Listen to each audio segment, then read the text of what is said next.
Hello and welcome to Driven by Doing podcast.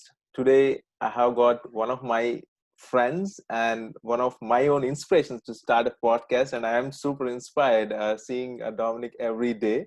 And Dominic, welcome to the show Driven by Doing. Man, thank you so much for having me, man. Honestly, the feeling is mutual, right? You're doing some great stuff. You just got accepted to Penn, which is no easy feat. Yeah, I'm not that smart to get into Penn, but man, you're doing some amazing stuff yourself, man. So I'm ready to rock and roll today. that's awesome. I see so many great things that you're doing every single day, whether it is on LinkedIn or Facebook. You share a lot of great stories, and you talk with a lot of great entrepreneurs from around the world. So I Right. wanted to uncover like how it all began. Like, what's your story? Yes, you're a Memphian. I wanted to uncover some of the Memphian stories here on my podcast as well, because uh, I see we all growing together, and we are all standing on the shoulders of our leaders who have really shown that path. So I really appreciate you taking the time to coming onto the show, and let's begin the show. For sure, for sure. So, once again, thank you so much for having me. Appreciate it. Like you said, born and raised in Memphis, proud of my hometown. We call it the beautiful land in the world from time to time. But love Memphis. And honestly, my story starts in South Memphis, actually. I was one of those socially awkward black kids living in South Memphis, but always loved business. Always loved business. I was that kid that went to the grocery store and bought a whole bunch of bags of chips and just try to resell them as a profit, or I do it with pencils or something like that. Um, Even though it was an entrepreneurial journey, I actually the very first job I got as a kid, I was 12 years old, and I was just cleaning off washing machines at the local laundromat, right? And I negotiated my own salary, right? He wanted to give me $10 every week, and I negotiated for 12. So I guess the entrepreneurial kind of spirit was kind of always there, but grew up in South Memphis, Lamar Terrace Projects. Then we actually moved away from South Memphis and moved to Westwood. The Westwood area is the southwest corner of the city of Memphis. And from there, I went to Westwood High School, graduated there. And I decided to go to the Army, actually. It was one of those things where, well, I went to college the first semester, and then 9/11 happened, and so I felt a call to service. One thing I always love to do is to serve people. We do that through the podcast. We do that through entrepreneurship. We do that through one of the many mentor volunteer opportunities that I have, and do stuff like that. But I've always had this sense of service. And so I spent 5 years in the Army, and when I got out, went back to school and stuff like that. Majored in business administration. Spent some time working as a business banker, and it was actually my wife, believe it or not. She had the idea to start a company, and so she was telling me about the idea for a company and stuff like that. And so I was like, all right, let's do it. And so that was around the mid to end 2013, and we actually fully incorporated in 2014. And we just kind of been hitting the ball from there. The name of the company is Owls LLC, is an education consultant firm, and so we write curriculum and do professional development with the teachers in school districts and stuff like that. Not a lot of that going on these days, but that's what we started the business doing and stuff like that. And then in 2016, and honestly, when it comes to the business, I'm not the educator, right? I really just kind of keep the doors open, keep the lights on and stuff like that. Because I did a lot of business banking back in my days in banking or whatever. Excuse me. And so, from there, I would have write a business blog and stuff like that. And I would have my wife kind of edit and stuff like that. And it was actually her idea once again. See, this is the thing about having a spouse that's smarter than you, right? They always know how to lead you in the right direction, right? They are the smarter ones. Absolutely. They absolutely are. And so she came up with the idea for the podcast, and so that was November of 2016. November 1st, 2016 was the very first episode of the Startup Life podcast. And we've been rolling ever since. Like you kind of mentioned earlier, we've had some fantastic guests on the show, and now we're getting ready to pop up on episode 200, which we're very proud of. We're very excited about that.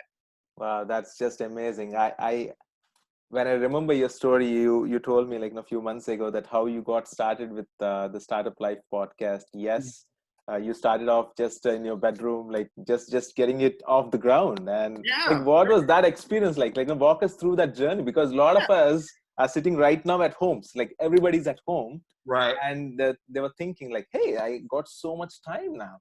Right. What can I do with it? So what was your experience back then while you were thinking about starting this podcast back then? Right. Well, long time ago, 4 years ago. Well, it actually does feel with Corona and everything, it does feel a lot longer than it actually was. But 4 years ago, what I did was, like, before I launched on November 1st, 2016, a lot of, background work, a lot of, what is a podcast? How do I get started? What equipment do I need? Stuff like that. And honestly, I'm going to put it in the thing here. This is the very first, this is the microphone I used for the first episode, right? I've been rocking with it for almost well, I've kind of upgraded recently, but I got this microphone, this laptop that we're kind of talking on and stuff like that. But basically, very minimum equipment, right? Very minimum equipment. And I do it in my closet, still do it to this day in my closet because it gives great acoustics, because you want that. Stuff like that. But honestly, it really just comes down to just making great content, giving content that people want to listen to. And also don't try to get it perfect, right? And that's one of the things that I tried to do. Like I said, my very first episode is 30 minutes long. I think it's like 36 minutes. It took me 6 hours to record because I kept trying to do it over and over and get it right and stuff like that. And then just got to a point where I just realized that done is better than perfect, right? Because the thing is like, perfect is one of those things where you're always seeking perfection. But honestly, you'll never catch it. Trying to catch perfection, you'll always be seeking it, right? Because it'll always be something. Maybe I can do this a little bit here. Maybe I can do this here. And while you're doing that, your audience is not getting the content that they need or that they're looking for. Right. And so that's where it all started. And honestly, when you go back and listen to that first episode, you can hear that, like, I'm not as confident, I'm not as whatever, but the thing is, it's out there and I'll never change it. I'll never redo that episode, because I think even now, as we get to episode 200, it's important for me to listen to that episode. It's important for me to remember where I started. It's important to me to remember how far we've come. It's also important for me to remember how much more I got to go. Like, we got a lot of great ideas coming up and stuff like that. But that very first episode is very important to me, because like I said, it took 6 hours to record. I had sticky notes all over the closet, about talking points and stuff like that. I did manage to get a joke in there, which was kind of cool, because I said, I start the episode. This episode of the podcast is brought to you by no one, because we don't have any sponsors, and it's just the first episode. So kind of poking fun at myself, but I think that leads me to a point. Have fun with it. You know what I mean? Have a little bit of fun, right? I know a lot of people are thinking about podcast and ever since Joe Rogan got his $100 million deal, and I think Michelle Obama's getting ready to launch her podcast, and the Office podcast is doing so well. A lot of people are moving into the space, right? But, and a lot of people are moving into the space for money. I have no issue with that. If that's what you want to do, that's fine. But I think it's also important that, you have a little bit of fun with it, because one of the things that we talk about in podcasting is something called pod fade. And that's real. That's very real, where you just get so burnt out because you feel like, oh, I'm not getting enough downloads. Oh, I don't have any sponsors. Oh, I'm not getting any traction, right? But if you really love what you're doing, you're going to keep going. But that first episode was very challenging. You can tell that I was not very confident, but it was super important to do that episode. And then we did episode 1. Which was awesome. And then it wasn't until episode 4 when we got our first guest, which, stay under the same roof as her, which is my wife, episode 4, stuff like that. But over time, I started to get more confident, right? I tell you this, I didn't really get confident with my show. I probably can do this to like episode 30. Episode 30, I was like, okay, I might be able to do this. And then by episode 50, 53, 54, 55, 56, those 4 particular episodes, I was like, yeah, I'm pretty good at this. I'm going to keep going. But, but the journey has been fun. The journey has been real. And it's one of those things where I appreciate, I appreciate the journey more than the goals. Like when it comes to my show, I don't have any goals. I'm just out here just trying to get better every single day because it's a lot of fun. But I also am trying to just get better every day at my craft. And I think that's important to me. And I think that's a lot of, that's very important for new podcasters or even people who are thinking about starting a business in this pandemic, thinking about starting a podcast, thinking about asking for that promotion or that next rung up the salary meter. I think it's important to always just keep striving for more, always to keep trying to sharpen the saw, if you will. But you asked about the podcast journey that first day, but that's how it was. It took me 6 hours to record. It's a 30-minute episode. I was very nervous, but I'm so glad that I started because Wow. I'm so glad that I started because I wouldn't be here. I wouldn't have the fantastic guests that we have on the show if I didn't start that episode. Wow, that is just an amazing story. Like, as you're walking through your story and your journey, how you got started in the first episode. And now, if you look back that journey and if you hear that first episode, like, wow, like I have come a long way, It's right? night and day. It's night and And day. you talked about like done is better than perfect because a lot of people who are listening to us now or wherever they are in the world, sometimes that's a roadblock. One thing that I always I started telling myself very recently is whatever I'm trying to do, always I think naturally we would get things that would go back and think about those things that will impact us not doing it in ways Right. that these are the roadblocks that I cannot get it done, or like I'm not a great speaker, I'm not confident. Like these are some of the things that goes through your mind because your mind is trying to make you comfortable always, Right. right? It Right? is. It's conditioned to do that. It's conditioned to do that. And it's funny you mention it because as I approach episode 200, you get every time we hit to 100, 150, now 200, you start reflecting on that journey, right? And you start asking yourself. And I'll tell you this story about somebody else who I are good friends with. So it's a good friend of mine. He has a sports podcast, right? And he started about I think like 2 years ago. And so, he was doing it with some friends, and then the friends were kind of in and out and stuff like that. He started doing it on his own, but I think his confidence got shook, right? So he stopped doing it for a while. And so we had a conversation, and I was like, he's like, what should I do, Dom? I'm like, what should I do? You should just do it. Just do it. Like, I know that sounds cliche, but cliches are cliches because they are true. You just have to do it. Don't worry about what the lighting looks like. Don't worry about what you sound like, on being recorded. Just do it. And since then, his show, his show landed him an opportunity with iHeartMedia to where he got, he was getting media passes for all Tigers games, right? So we're talking about football and basketball, and he was able to cover Midnight Madness, right? And so when he was on the floor of the FedEx Forum due to his podcast, because he relaunched it and he didn't quit, I asked him, think about if you had never relaunched your show, would you be here?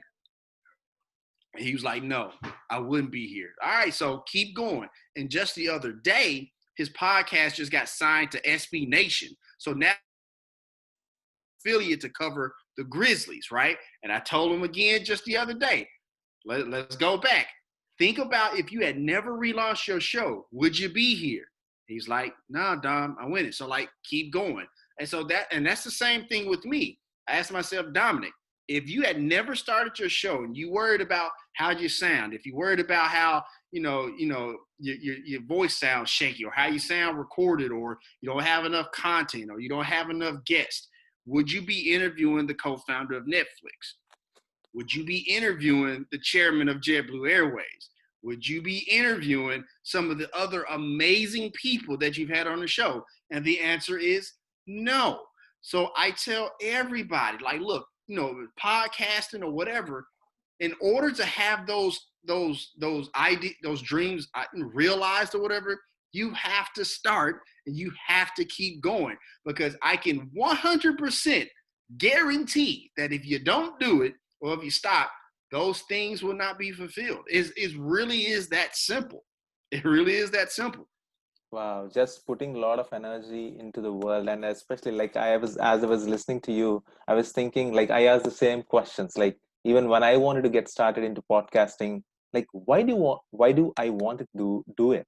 And Right, one thing, like when I asked those questions for myself, I thought like because I love meeting new people right, and I love hearing new stories, right, and because I wanted to put out there these untold stories. Yes, there are tons of podcasts, but I wanted to bring normal people as well onto my right. show and listen Absolutely. to their stories, because these are real stories. How did they came above their failures, or how did they learn from their failures to become what they are today? Because it's super important for me. For sure. And there's a lot of learning for me, especially just talking with you, sitting with Absolutely. you for an hour today, and I am learning so much how you got started, how you are thinking through that process of building the podcast, and what doors have opened it for you. So that is super important for me as somebody who's just getting started. Gotcha. No, and I appreciate you sharing that. And the thing is, it's like, honestly, like, and I make this joke on social media all the time. It's like, I podcast for books. Like, it's like a big scam I'm running. That's all I'm really doing. I'm just running the podcast so I can get free books, right? And so, but the thing is like, had I not started the show, I wouldn't have a partnership with the book publishers, and they wouldn't give me free books, and I wouldn't be able to interview those amazing people. But something you said, V, was super important. Honestly, like, being a podcaster and interviewing these amazing people, you're learning so much. You're learning, like, from, like, because everybody has a story. I don't care if you're Zuckerberg or the guy down the street at the corner store. Everybody has a story. Everybody has an interest. Everybody has at least one story that's fascinating, that the world needs to hear, right? And so, as a podcaster, if you can uncover that story, it's an amazing thing. And I think everybody needs to hear that story. But like I say, everybody has an interesting story. And if you can pull that out, it's super important. Wow, because like for a lot of podcasts that I hear regularly, that's where even normal people are entrepreneurs. These are big entrepreneurs who made like $1 billion and started off very slowly, just in their dorms or in college or at Right. home. And now, if you listen to them in podcasts, like they're super vulnerable. Like they share their real vulnerability, saying that, hey, you know what? Like I just didn't know anything what I was doing. I just thought I told myself this is what I'm going to do, and I failed like number of times, like you cannot imagine, because Right. they did not start. If you look at any entrepreneur or anybody who's listening to on this podcast, you know what?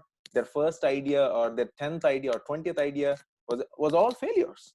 Because Right. something that I wanted to share with the world who are listening or who are seeing this is, even with myself, when I started CareerQuo a few years ago, it was again, I learned through that experience, the customer discovery. I went through a phase of, again, like a lot of hardships to trying to build that, to trying Right. to work and learn what the problems that I wanted to really solve. So there is that phase. Yes, it is going to be hard. And one thing that I learned from my own experience is everybody has to go through that phase to become stronger.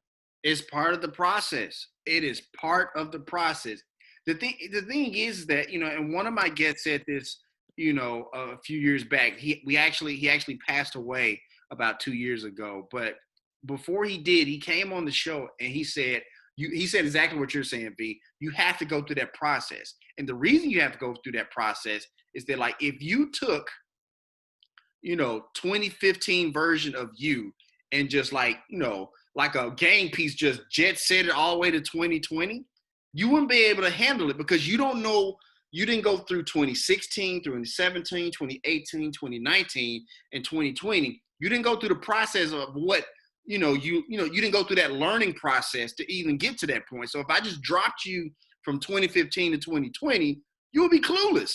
Maybe you'll have all this money, but you won't know how to keep it because you'll be clueless. You didn't go through the work. You didn't go through the process, right? And so it's almost kind of like how you hear those stories about lottery winners who get all this money and then like maybe a year or two later, it's all gone. It's the same dynamic because you didn't go through that process, so it's very important to go through that, and the thing is that when I talk to Mark Randolph, the co-founder of Netflix, right, he talks about the very first day of Netflix. For the first 15 minutes, everything was great. Everything was wonderful. They was getting sales and everything. After 15 minutes, the site crashed.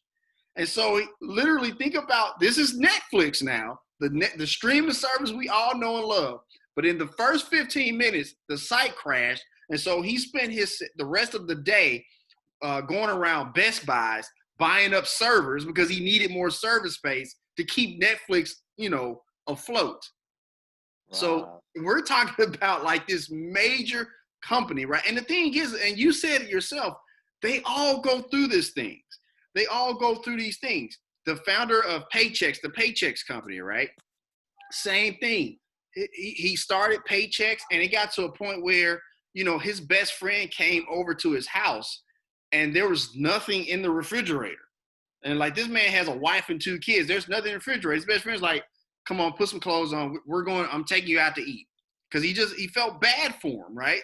And so it's like, all the parts that suck, all the parts that's just terrible, that's part of the process. And I tell people all the time, when you start some type of venture, the money is supposed to come last. You get the notoriety, you get the credibility, you get your feet under you, you get the meeting that the people don't show up to the meeting. Then you get the 3rd, 4th, and the 5th meeting, right? Like you have to go through all of that. But eventually it pans out. And honestly, that's what the 200th episode of my show, which is why I'm thankful for you to have me on your show to kind of announce that. The 200th episode is going to be, don't get off the treadmill. You got to stay on the treadmill because the thing is, eventually, it's going to work out and people are going to fall by the wayside. Competition is going to fall by the wayside. But if you stay on the treadmill, you're going to get where you're going. You really are. And so that's super important, but you got to go through that process. And even when you get on the treadmill, I know that first 10 minutes, it's terrible. Oh God, you're out of breath, you're tired, you're hurting. But once you get to to minute 12, minute 15, it still sucks, but it doesn't suck as bad, right? Because you've acclimated, you've gotten adjusted, right? You've gotten adjusted to your breathing. You got adjusted to the pain a little bit. Doesn't hurt as much. Then you get to minute 20. It still sucks, but not as much as minute 15, right? And so now you feel a little confident, right? You start going and going, and then you get to minute 30. Now all of a sudden you're like, woo, woo, woo, woo, woo, woo, right? But that's the process. You have to go through all of that because honestly, and Les Brown says this all the time, the journey is more important than the goal. The journey is more important than the goal. I know we all want to get to $1 billion valuations and profitability and stuff like that, but what you become in the process is way more important than that end version of you, the end goal that you're trying to get to. And I just take that mentality and I take that mindset into just about everything I do, V. Wow, that is just a lot of things in just in a nutshell of just 2 minutes. I was just trying to sink in. These are a lot of great things because you interviewed a lot of more than now you're getting to the 200th episode, right? And you talked about don't get off the treadmill, right? That is a part of the process. And sometimes we might not be aware of these things because maybe our education system is not helping us or at a very early stage, because yes, we are going through that phase of getting a degree, but sometimes I feel that once you come out of college, you tell yourself that, hey, now I came out of the college, now I need to get a job, and go through that career progression. But if you Right. look at now, the world has changed a little bit more because of Absolutely. the COVID-19. And what would you tell students if they come to you, or who are listening to us, Right. who are coming out of college or who are just getting started in their college life, to take advantage of this? I mean, for me, again, think optimistically, and for me, everything is a chance. Everything, yes, we are being faced with a lot of challenges, but I feel that it brings best out of us, Absolutely. right? So Absolutely. what would you tell people who are just getting started in their journey, just coming out of college?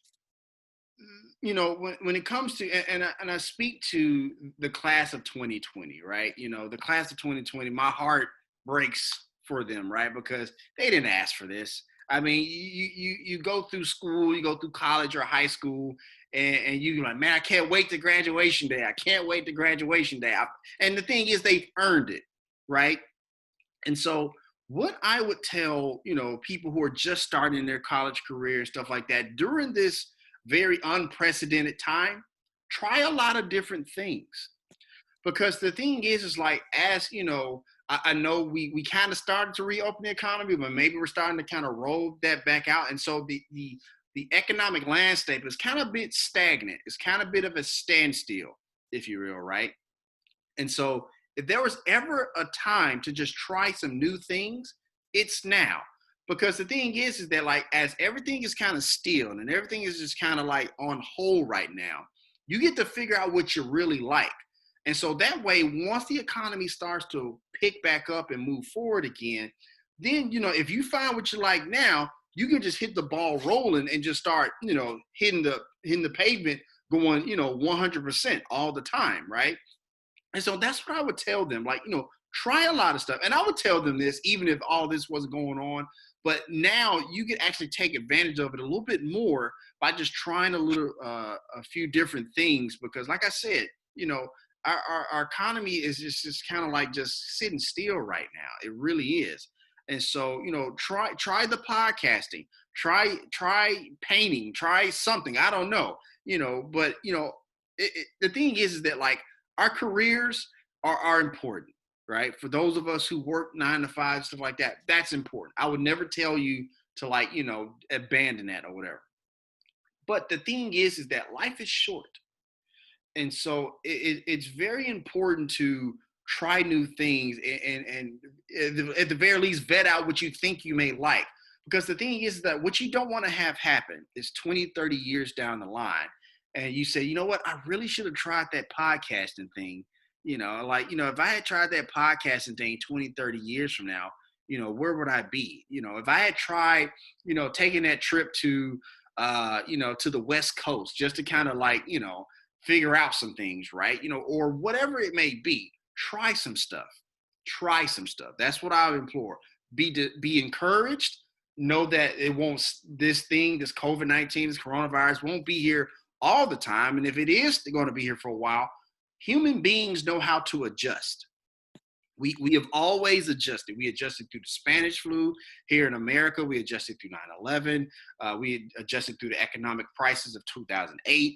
We always know how to adjust. That's not a problem. But, you do need to go ahead and try some new things, right? Everything's going to be okay. I know it feels like the sky's falling. I know it feels like, you got certain things yanked from you that you didn't ask for. Trust me, none of us asked for this, right? But the thing is, if you stay encouraged, try new things, and know that you have the ability to figure it out, you'll be okay. Because that's all entrepreneurship is. It's solving a problem. It's not making money. It's solving a problem. And we all have that ability. We all have that ability. So, especially if you graduated college or high school, you got the ability to solve a problem. So just find a problem and then just solve it. If you want to be an entrepreneur, of course. But, if you're just trying to, stay in a career, stuff like that, you'll be okay. Try some new things. Try some new things. Wow, that is just again great advice for students who are listening our podcast or show. So again, solving those problems. And one thing that I learned recently is a lot of us ask kids, "Hey, what do you want to become when you grow up?" And they say Right. like, "Hey, I wanted to become an engineer or a pilot or a doctor." And Right. one thing I learned recently, one of the professionals that I talked to said, "You know what? what you need to really ask kids or who are a little bit younger trying to get into college, like, what problems do you care solving in the world? Right. Absolutely. Right. So Absolutely. that was like really amazing for me, that asking them because they care, because everybody cares of each other, Right. everybody thinks of each other, and we need each of our support now more than ever. We I do. mean, because this might not be the first time that we might face global pandemic in our lifetime. Maybe Right. there might be something coming up, but are we prepared enough? Yes, now we are prepared. Now we went through this phase of learning more about ourselves and seeing how it fits. And again, coming back to the whole careers and doing stuff that we love, now we have the opportunity, not just because we are spending a lot of time at home, but the kind Right. of opportunity that provides us just with the access to internet, because now we are in the whole gig economy. Like, Yes. podcast is a gig economy, Absolutely. right? Yes. It is. It is. And you see a lot of influencers on Instagrams, on YouTubes now. A lot of youngsters are actually following these influencers and seeing them going through that noise and then breaking out and then showing what they really care or Right. what they're passionate about. So what do you tell, like, especially people who are looking at YouTube stars or Instagram stars, to kind of, like, take it from them? And also, again, experimentation is one thing that you kind of touched upon. Right. So what are some those tools that are already available that people can leverage to take advantage of them? When it comes to like creating content and YouTube stars and stuff like that, I think, even in podcasts, I think the very first thing I'm going to tell all of them is that remember that like this is still some work. Like I understand that it's YouTube and it's podcasting and it's Instagram, but those people who make millions of dollars on YouTube and Instagram and podcasting, they do a lot of work. It's not just like this thing about like turn the camera on, like woo, like no. There's some planning and there's some, prime example. One of my favorite YouTubers, and I'm probably going to talk about her on on episode 200, is Lily Singh. Big fan of Lily Singh, right? 10 years ago, she started her YouTube channel, and now she has a late night talk show on NBC.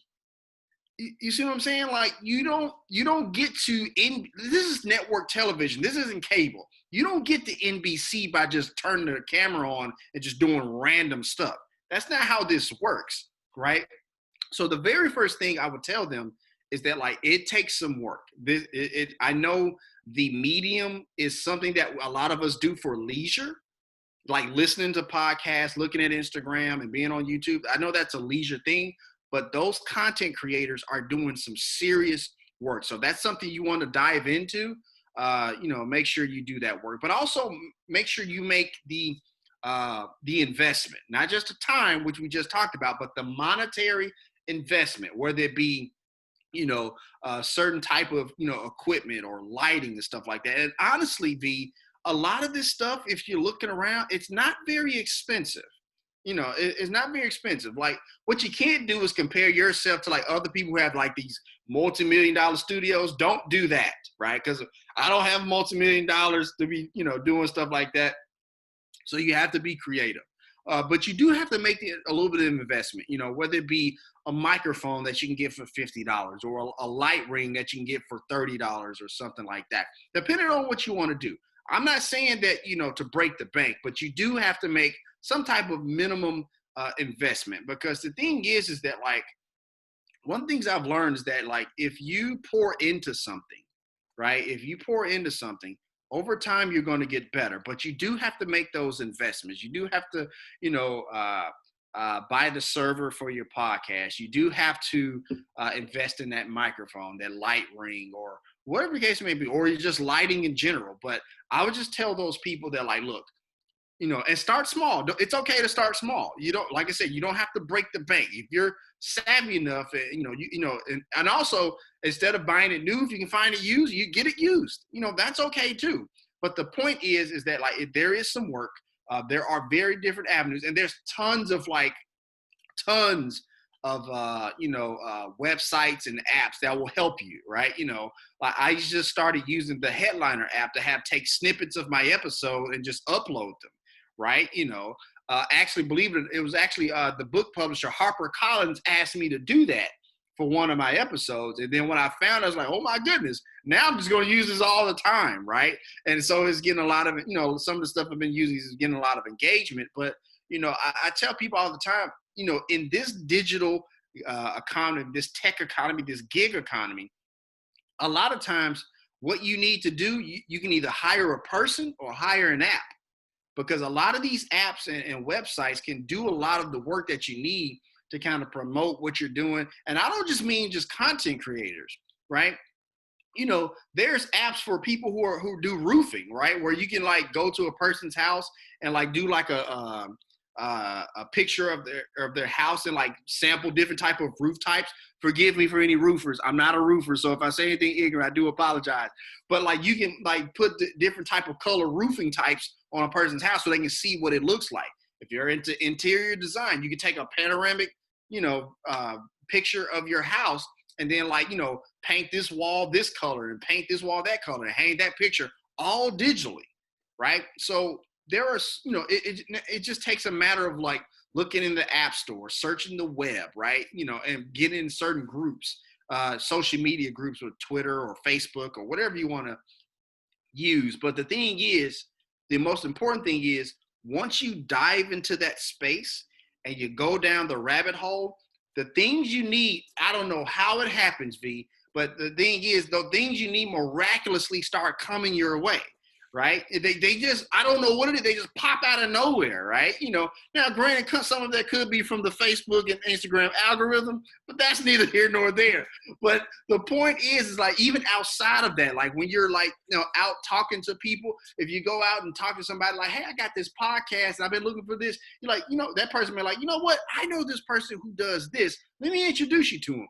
It's something about the universe, V, that just brings that stuff to you when you need it. And so, but you can't get that stuff if you don't start. I can't. You don't get that stuff if you don't start. It's that simple. You're absolutely 1000% right, Dominic. I experienced it, and many entrepreneurs are experienced it and are still I mean, that is the universe, right? Like I experienced it so many times in the recent months that I started thinking like, why are things happening to me right now? Like, yes, I have put in the effort for last 2 to 3 years. Yes, I went through that struggle. Now it's almost like whatever I need is almost like popping up from somewhere, like somebody introducing me for somebody, or right. It's just amazing. And then sometimes you get stuff, it's like, I didn't even ask for that, but I'm going to take it, right? I didn't even ask for that. I wasn't looking for it. I didn't ask for it. I didn't take it. The thing is that like when you're on a journey and you're on a path, entrepreneurship, working a career 9 to 5, trying to become a feature ballet dancer or something like that, it doesn't matter. If you make the steps, the universe listens. It's almost like the universe is like, oh, okay, they're starting something. I ain't gonna do nothing just yet, but I'm gonna see what they do and just kind of worry about like, oh, they're still doing this. Okay, all right, let me throw them a few bones here. Let me see if they do something now. Oh, they're still doing it. We're doing, okay, this is 5 years in. Okay, all right, let me put this opportunity in front of them, right? Let me see what they do with that. Oh, 10 years, we still doing this. Okay, now let me throw all of this in there. Like I'm just flood you with like opportunities and engagements and people and stuff like that. The universe does this. Classic story. And I don't know if you've heard this story about Jim Carrey. Jim Carrey wrote himself a check for $10 million. The actor, the comedian Jim Carrey, right? Writes himself a check for $10 million, right? And he's, dates it and everything, right? And I think it was, I can't remember the date. Let's just say it was dated for 1994, November 1994. Writes himself a check like 4 years later. He said, I'm gonna cash this check in 10 years, right? I think it was either the year before or the summer before. It was very close to that date. He gets a check for the movie Dumb and Dumber. How much was it for? $10 million. If you tell the universe what you want and you start to move in that direction, the universe answers, right? But you don't get any of that stuff if you don't start. Wow. You don't get any of that start. And if you do get that stuff, you won't know how to deal with it. Going back to that whole lottery winner thing, example I gave earlier, it's like you won't know what to do with it, and so you're going to lose it. Wow, You're going to lose it. simple. And so that's how I live my life. That's what I share with other people. It's like, you got to start. Wow, just amazing. Lot of great bombs there, like, the great content, and especially you put it so well that, like, yes, as entrepreneurs, we all experience that. And because we went through that process, because Yes. we struggled through that process, because sometimes you might, yes, you wanted to become a multimillionaire or a $1 billion company. Go ahead. Right. And really quickly, I meant to say this earlier and I wanted to share this now. One of the beauties about, talking to the people that we talk to on our show and stuff like that is that, like, they're like these ultra successful people. They're like super successful. But one thing they all have in common, besides always going through the struggle and stuff like that, they will share everything. They don't hold back. They will tell you how bad it got. They will tell you how they got out of it. They would say, okay, you did it. I did it this way. Don't do it this way. Do it this way, right? The thing is, success always leaves clues. And these people drop bombs. They leave crumbs all the time. And I don't just mean crumbs that, like, just like watching them and doing what they're doing. I mean, if you ask them, Gary Vaynerchuk, Mark Randolph, Tom Golisano, it doesn't matter. They have no Mark Cuban. They will tell you exactly how they did it, and they will tell you exactly what not to do because they did it and it screwed up everything. Entrepreneurs amaze me because, like, they don't hold back information. It's almost like, I know what you're trying to go through. I know how hard it was. I'm going to help you, try to get to that next level. And they do this through their podcasts and their books and stuff like that. But the thing is, the wealth of knowledge that they have and the wealth of knowledge that they share is just truly mind-boggling. And those people let me know that, like, A, I need to share whatever little bit I have with everybody else. But also, B, I think you have, and I don't know, do you know Isaac Rodriguez? Yeah, yeah. Okay, yeah, He's a of course, great mentor to me. of course, Yeah. yeah, absolutely. He said it best, and I know he got it from somebody, but I the first time I heard it, he told me, you got to send the elevator back down. When you get up that level to success, you got to send it back down because there's other people who need that elevator. They just do. Now, I'm not saying you do the work for them. That's not what I'm saying, because we don't want to take that process and that struggle away from them because they have to go through that. But the thing is, like, the path and what it looks like and how to get there, you got to send that elevator back down. Wow, that's a great insight, right? So yes, you have to send the elevator back down because there are a lot of people who are trying to get in the same direction, just like the way you went through. And Absolutely. just as you also mentioned great stuff just about entrepreneurs in general, where they are more than, like, they are willing to share their journeys. They're just normal, ordinary people, just like you and me. They That's are. what, yeah. They are.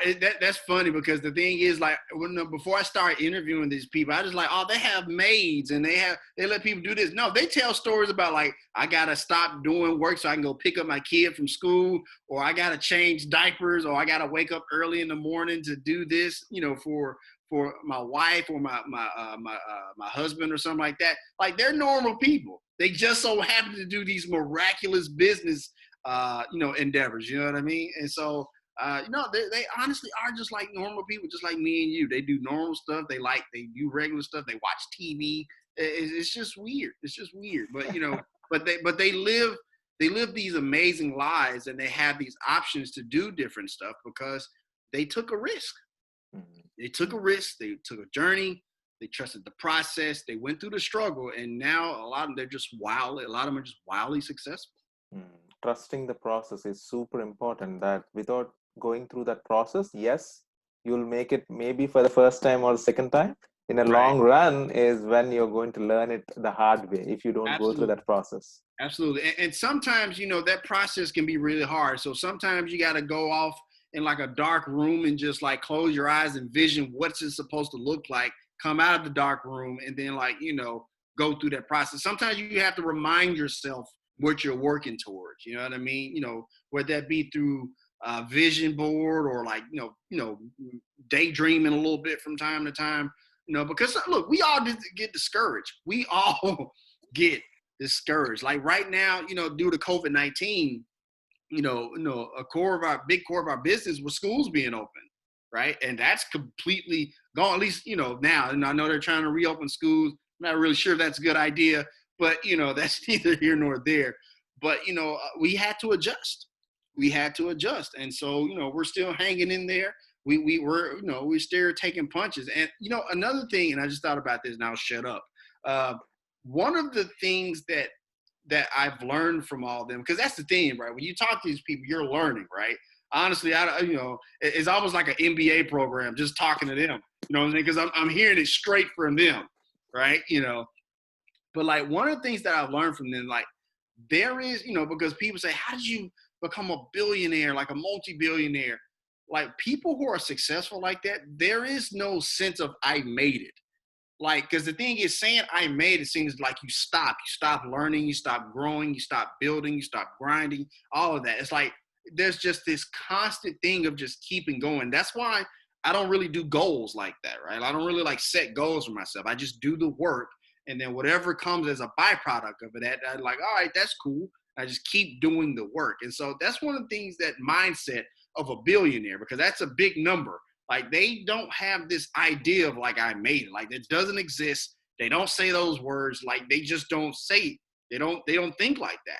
There is no such thing as I made it. There's no such thing as enough. There is no such thing as like, all right, I can stop here. This is a nice part of the mountain. They just keep climbing up the mountain. Wow. You talked with a lot of great entrepreneurs from around the world, and then you share their stories, and in fact you are sharing so many great insights that it's almost like a powerful story for me, just sitting and learning from you for an hour or so. I think thank you so much for sharing those insights. Like, what is the best advice that you got after talking with these tens of entrepreneurs from around the world? What are the top advice that you got from any of them? Oh, man. You know what? I already kind of gave it, and that's that whole sense of I've made it. Yeah. So what I will share is this, is like what a lot of them have been saying due to COVID-19 and the coronavirus and the pandemic, right? A lot of them have been saying lately that, whether you're a small business owner or somebody's trying to climb the corporate ladder 9 to 5, that you have to focus on the short term and the long term. Like that's been a common theme. And keep in mind, it's not like they're talking to each other. It's like, all right, when we talk to Dominic, we're going to tell him short term, long term. That's not what's happening. It's like it's organically happening. And what they're talking about is they're like, yes, short term, you have fires to put out, right? Because, businesses are closing, people are losing jobs, the whole nine, right? Put out the fires. Absolutely put out the fires.